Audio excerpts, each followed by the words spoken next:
주요 스포츠 소식을 정리해드리는 2부 스포츠 하이라이톡 무동일보 체육팀 이재혁 기자와 함께하겠습니다. 안녕하십니까? 네, 안녕하십니까?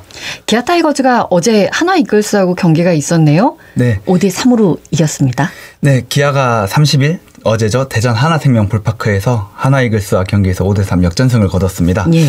우선 선발 투수로 나선 아담 올러가 5이닝 2실점으로 호투를 하면서 승리를 위한 발판을 좀 마련을 해줬고요. 예. 타선에서는 패트릭 위즈덤 그리고 변우혁이 타점을 올리면서 승리의 구슬을 꿰 수가 있었습니다. 또 7회 이범호 감독의 대타 김선빈 카드가 좀 적중을 한 것이 신의 한 수가 아니었나라고 생각이 듭니다. 또 이날 경기에서 승부처는 제가 봤을 때 점수를 뽑은 직후인 7회 말 수비였다고 생각을 하거든요. 예. 네. 이제 최지민 선수가 마운드에 올랐는데 1사 이후 흔들리자 이범호 감독은 조상우를 마운드에 올렸습니다. 기아 이적 후 믿음직한 모습을 전혀 보이지 못했던 선수였는데 이날은 조금 더 다른 모습이었습니다. 1사 1루에 등판한 조상우는 노시환, 최은성을 삼진 그리고 3루 땅볼로 처리하면서 급한 불을 껐고요. 예. 8회에도 마운드에 올라서 우익수 뜬공과 삼진 그리고 2루 땅볼로 이닝을 마감해서 1.2이닝 2탈 삼진 무실점 완벽한 투구를 선보였습니다. 조상우의 호투로 하나의 추격을 뿌리친 기아는 9회 마무리 정혜영이 세이브를 기록하면서 시즌 3승째를 신고했습니다. 예. 아니 이날 경기 승리는 해서 좋기는 한데 시즌 초반에 기아의 부진이 좀 예상 외다 이런 이야기도 좀 나와서 원인은 어디에 있습니까? 아무래도 기아 팬분들 어리둥절하고 계실 것 같은데요. 엄청 잘할 거라고 생각해가지고요. 숱한 전문가들로부터 방금 말씀 주신 것처럼 절대 1강이라는 평가 속에 시즌을 시작한 기아거든요. 네. 그런데 30일 경기 끝나고까지 3승 5패, 승률 0.37로 3할 7푼 5리로 좀 부진을 하고 있습니다. 네. 반면 경쟁팀인 LG 트윈스 그리고 삼성 라이온즈는 각각 7승 그리고 6승 3패로 선두권을 형성을 하고 있거든요. 기아의 시즌 초반 부진은 아무래도 불펜 투수들의 집단 부진이 원인을 미친 것으로 보입니다. 네. 이제 경기 내용을 보시면은 하나 이글스와 시리즈에 앞서서 키움 히어로즈와 3연전부터 조금 꼬였거든요. 25일 경기에서 11대 6으로 승리했는데 그 경기에서도 7회 마운드에 오른 이준영이 실점을 했습니다. 또 26일에는 실책이 동반되긴 했지만 마운드에 오른 투수들이 전부 다 부진을 했습니다. 예. 황동화가 3이닝 5실점, 임기영이 또 1이닝 5실점, 유승철이 2이닝 1실점을 기록했는데 결국 이날 경기 이후에 임기영과 유승철이 2군으로 이동하기도 했습니다. 28일에는 리드 상황에서 마운드에 올랐던 수호신 정혜영이 9회에 3실점을 하면서 충격의 역전패를 당했고요. 예. 28일과 29일도 마찬가지로 먼저 승기를 잡고도 마운드에 불펜 투수들이 부진하면서 역전을 허용했습니다. 아니 이쯤 되면 한두 명의 부진이 아니라 불펜진이 집단적인 부진을 앓고 있다 이렇게 봐도 되는 건가요? 네. 방금 말씀이 맞습니다. 한두 명의 부진이 아니라 전 불펜 투수들이 집단적으로 조금 부진을 앓고 있는데요. 어제 잘 던진 투수가 오늘도 잘 던질 거라고 믿음을 줄 수 없다는 부분이 코칭 스태프와 그리고 팀 동료들한테 좀 영향을 미치고 있는 것 같습니다. 예. 근데 또 그래서 30일 날에 던졌던 조상우 선수의 1.2이닝 무실점 호투가 더 고무적이라고 볼 수 있는 부분인데요. 기아 이적 후에 부진한 모습만을 보였던 조상우 선수가 그래도 원래 기량을 회복해서 불펜의 핵으로 자리를 잡아준다면은 다른 투수들도 또 기본 기량이 있는 선수들이 많거든요. 그래서 금방 또 제 자리로 돌아와주지 않을까. 네, 기대를 할 수 있을 것 같습니다. 예, 빨리 좀 돌아와 주셨으면 좋겠고 또 그중 이유 중에 하나가 초반에 주전 선수들이 부상을 좀 입었잖아요. 네. 이것도 아마 영향을 미치지 않았을까 싶은데요. 네, 기아는 개막전 김도영 선수의 부상에 이어서 지난주에는 박찬호 선수가 도루 과정에서 무릎에 부상을 입어서 이탈을 했거든요. 네. 또 여기에 김선빈 선수도 최근 종아리에 좀 불편함을 호소하면서 선발 라인업 대신에는 승부처 조커카드로 대타로 나서고 있는 모습입니다. 변우혁과 김규성 같은 백업 선수들이 좋은 모습을 보이고 있는 거는 맞거든요. 근데 아무래도 상대에게 주는 위압감만큼은 기존 선수들과 비할 바가 못 되는 것 같습니다. 그리고 김도영, 박찬호, 김선빈이 주전 라인업에 있고 없고가 상대한테 주는 긴장감이 다른데 그렇기 때문에 이 선수들이 좀 더 빠르게 부상을 털고 합류해 주는 것이 중요할 것 같습니다. 또 다행히 박찬호 선수는 큰 부상이 아닌 것으로 알려졌고 김선빈 선수도 그래도 1군에 꾸준히 이름을 두고 있기 때문에 둘은 좀 빠르게 라인업에 복귀를 할 수 있지 않을까 좀 생각할 수 있습니다. 예, 부진의 아쉬움도 있긴 하지만 또 타선을 보면은 제 목 이상을 해주는 또 선수들도 있지 않습니까? 네. 예. 말씀 아까 들었었던 것처럼 변우혁과 김규성 선수가 지금 백업 선수인데 원래 박찬호와 김도영을 대신해서 나서고 있거든요.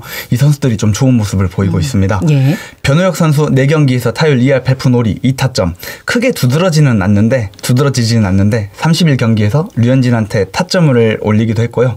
3타수 2안타로 활약을 했습니다. 개막 엔트리에는 위즈덤과 윤도현 등 다른 선수에게 밀려서 이름을 올리지 못했는데요. 이 부분이 조금 선수의 상심이 좀 컸던 것 같습니다. 좀 2군에서 좀 더 절치부심한 선수가 박찬호의 부상 때 1군에 콜업을 받았는데 3루와 1루 등 다양한 포지션을 보면서 존재감을 좀 보이고 있고요. 김규성 선수도 주로 유격수로 나서면서 박찬호의 공백을 지우고 있는 모습입니다. 예. 김규성 선수 원래 2년까지는 조금 수비는 안정적인데 타석에서는 크게 기대를 하기가 어렵다는 평이 줄을 이뤘는데 올해는 좀 다른 모습이에요. 예. 네, 아직 시즌 초반이지만 8경기 타율이 무려 4할입니다. 그리고 4타점. 상대한테 예상치 못한 한 방을 선사하고 있는 모습인데요. 수비도 안정적이기 때문에 박찬호 선수의 복귀 이후에도 종종 내야 유틸리티로 얼굴을 볼 수 있을 것 같습니다. 예. 또 이외에도 28일부터 30일까지 3경기 연속 홈런을 때려낸 패트릭 위즈덤도 주목할 만하고요. 리그에 적응을 하지 못해서 좀 시범 경기에는 좀 어려움을 겪었는데 최근 완전히 달라진 모습입니다. 메이저리그에서 이 선수 88홈런을 때려낸 경력을 가지고 있거든요. 그렇군요. 네. 역시 기대에답게 걸리면 공이 확실하게 담장을 넘어가고 있습니다. 나성범과 최영우 선수도 중심 타선에서 제 몫을 해주고 있는데 네. 위즈덤도 기대했던 파괴력 그대로 보여주고 있습니다. LG 트윈스의 문보경과 함께 시즌 초반 홈런 4방으로 홈런 부분 공동 1위의 이름을 올리고 있는 모습입니다. 예. 다들 열심히 해주고 계셔서 또 금세 올라오지 않을까 기대하게 됩니다. 또 그리고 지금 김도영 선수가 부상 중에 있는데도 저희 일부에서도 산불 소식 전해드렸는데 거기에 또 1,000만 원을 기부를 했군요. 네. 좀 훈훈한 소식인데요. 예. 최근 경상도 지역에 큰 산불이 발생해서 지역 주민들이 좀 피해를 보고 있잖아요. 예. 이에 대한 유명인들의 긴급 지원 그리고 구호물품 지원 등이 이어지고 있는데 기아 김도영도 이 행렬에 동참을 했습니다. 김도영은 지난 28일 희망브릿지 전국재해구호협회를 통해서 산불 피해 이웃 돕기 성금 1,000만 원을 기부했습니다. 김도영은 산불 피해 소식에 마음이 무거웠다. 피해를 입은 분들과 현장에서 애쓰시는 분들께 조금이나마 도움이 됐으면 하는 마음에 기부를 결심했고 피해 지역 주민들이 빠르게 일상을 되찾으셨으면 좋겠다라고 속내를 밝혔습니다. 이 김도영의 기부금은 이제 피해 지역 주민들을 위한 지원과 임시 대피소 운영 등에 좀 사용될 예정입니다. 예, 이런 따뜻한 마음들이 피해를 입으신 분들에게 전달이 됐으면 싶습니다.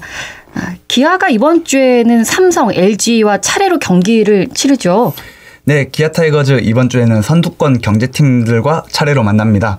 먼저 광주에서 삼성과 2연전을 벌이고요. 예. 잠실로 이동해서 LG와 시리즈를 갖습니다. 원래는 1일부터 삼성과 3연전이 예정된 상황이었거든요. 그런데 오늘 일정이 변경됐습니다. 최근 창원 NC파크에서 발생한 구장 구조물 낙하 사고로 팬이 사망했기 때문인데요. 예. 네, 이로 인해 KBO가 1일부터 3일까지를 애도 기간으로 지정하고 1일에는 KBO와 퓨처스 경기를 모두 취소하면서 삼성과 일정이 약간은 뒤로 밀렸습니다.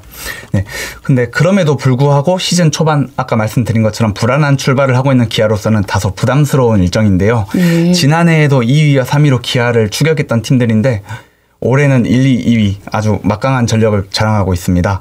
기아는 작년에 이 팀들을 상대로 12승 4패 그리고 13승 3패 압도적인 우위를 점했습니다. 네. 지난해에는 이른바 호랑이 꼬리잡기 징크스라는 말이 있을 정도로 기아는 이 팀이 아주 가차없는 모습을 보였는데요.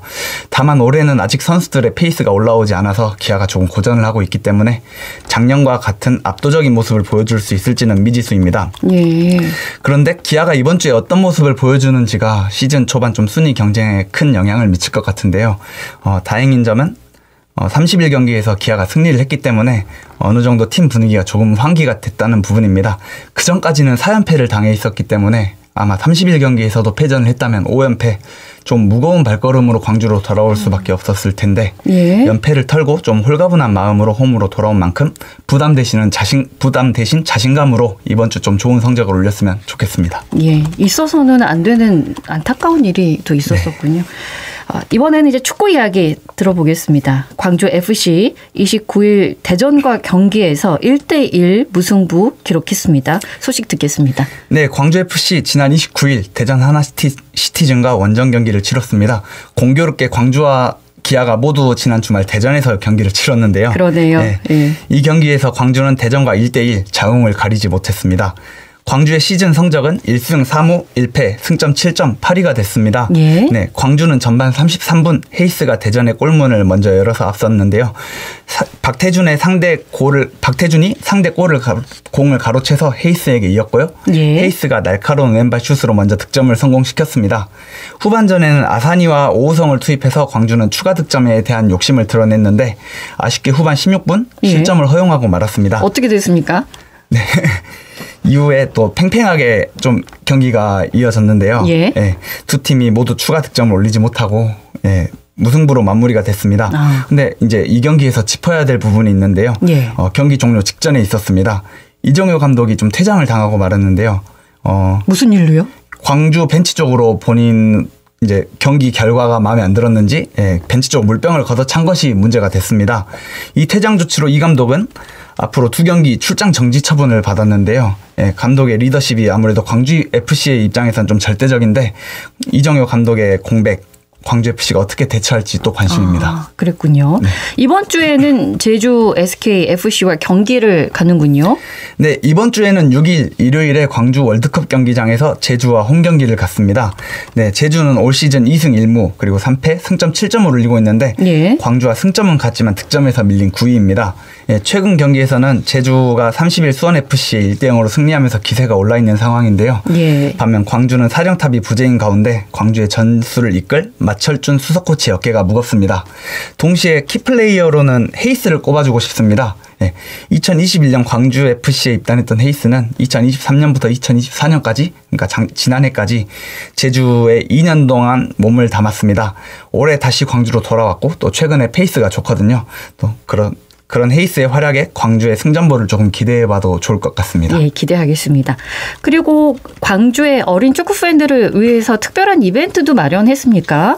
네, 어린이와 청소년 광주 팬들 이제 축구장으로 가는 문턱이 조금 더 낮아질 것 같은데요. 좋아하겠네요. 네, 광주FC가 미성년자 축구 팬들을 대상으로 6일 제주전부터 티켓 가격을 인하했습니다. 네, 광주는 이번 조정이 학생 및 어린이 관객들의 직관 문화를 조성하고 ACL 8강 진출과 2025년 또 광주 방문의 해를 맞아 축구 붐을 지속시키기 위해서라고 밝혔는데요. 네. 네, 구단은 온라인 예매 기준 W석이 16,000원이던 청소년권의 입장권을 12,000원으로 그리고 E, S, N석은 각각 13,000원에서 9,000원으로 4,000원씩 인하를 했습니다. 예. 어린이 구역도 마찬가지인데요.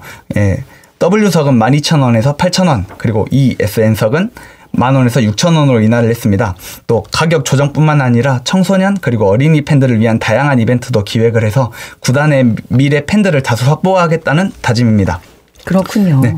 보통 스포츠는 이제 스포츠 구단의 팬이 되는 경우는 부모님 그리고 지인들의 의견을 따라서 보통 어렸을 때 결정이 되는 경우가 많거든요. 예. 네. 선수들의 팬 서비스가 특히 또 어린이 팬들에게 또 잊을 수 없는 추억이 되기도 하고요. 그렇기 때문에 이번 조정과 함께하는 다양한 이벤트로 광주FC가 팬층 확보에 좀 적극적으로 나설 예정입니다. 아, 그렇군요. 네. 그리고 최근에 불거졌던 포항 스틸러스 일부 팬들의 지역 비하 발언 있지 않습니까? 네. 그래서 포항 구단이 이제 광주에 사과를 전했군요. 네, 그렇습니다. 지난 22일 또 포항과 광주 홈 경기에서 일부 포항 팬들이 광주의 원정을 두고 해외 원정 전야제 그리고 또 해외 입국 심사 통과 등의 게시물을 올렸는데요. 문제가 되자 이 게시물을 삭제했고 이제 또 사과문을 올렸습니다. 예. 아무래도 광주를 해외라고 칭한 부분이 문제가 됐는데요. 이 부분이 이제 극우 사이트인 일간 베스트에서 지역을 비하하는 표현으로 사용되고 있기 때문인데요. 예. 광주FC는 구단 차원에서 포항 구단에 정식 항의를 하는 한편 그리고 이 팬들을 홈 경기에 영구 출입 금지 조치를 했습니다. 또 연맹의 지역 비하 발언을 한 것에 대한 제재 규정을 좀 신설할 것을 좀 요청을 하기도 했습니다. 그리고 지난 27일 포항 구단이 공식 SNS 채널을 통해서 광주 시민 그리고 광주FC 구성원들과 팬들에게 죄송하다라고 사과를 전했는데요. 동시에 문제가 됐던 당사자들에게 2025년 포항 홈구장에서 열리는 광주FC와의 경기에 출입을 금지시키면서 사건이 일단락됐습니다. 예, 알겠습니다. 이제 광주 지역의 아마추어 스포츠 이야기 하겠습니다. 골프 소식인데요. 보문고에 있는 성혜인 선수 지역 대회에서 연달아 좋은 성적으로 전국체전 출전을 향한 청신호를 밝혔군요. 네, 성혜인 선수 여자 저스틴 토마스를 꿈꾸는 골프 꿈나무거든요. 네. 11살에 골프를 시작했고 송광중을 거쳐서 보문고에서 현재 골프 선수의 꿈을 키우고 있는데 최근 광주시 골프협회장배와 광주시 교육감배 학생 골프대회에서 연달아 좋은 성적을 올리면서 생애 첫 전국체전 출전을 향한 시도탄을 쏘아 올렸습니다. 네. 먼저 골프협회장배 대회에서 성혜인 선수는 최종 합계 이븐파인 144타를 기록했고요. 다른 선수와 동타를 기록했는데 대회 규정에 따라서 100카운트에 앞서서 우승을 차지했습니다. 이 100카운트가 뭐냐면은 후반 9홀 그리고 6번째 홀, 3번째 홀의 총 타수를 성적으로 따지는 방식인데 예. 이것이 모두 일치하면은 역산으로 각 홀별 타수를 따지는 룰입니다. 여기서 이제 다른 선수를 앞지른 건데요. 또 교육감배 대회에서는 2라운드 최종 합계 1언더파 총 143타로 2위 준우승을 차지했습니다.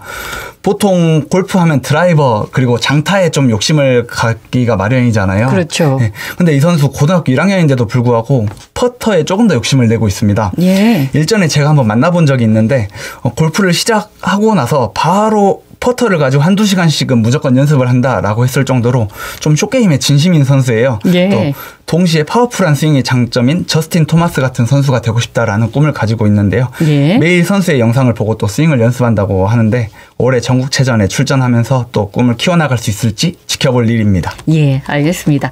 광주 도시공사 여자 핸드볼 팀이 H리그에서 7경기 만에 승리를 신고했다는 소식 전해드리면서 오늘 소식은 여기까지 듣겠습니다. 고맙습니다. 감사합니다. 무동일보 체육팀 이재혁 기자와 함께했습니다. 언제 어디서나 내 손 안의 뉴스. 광주 MBC 뉴스 유튜브 구독으로 함께하세요.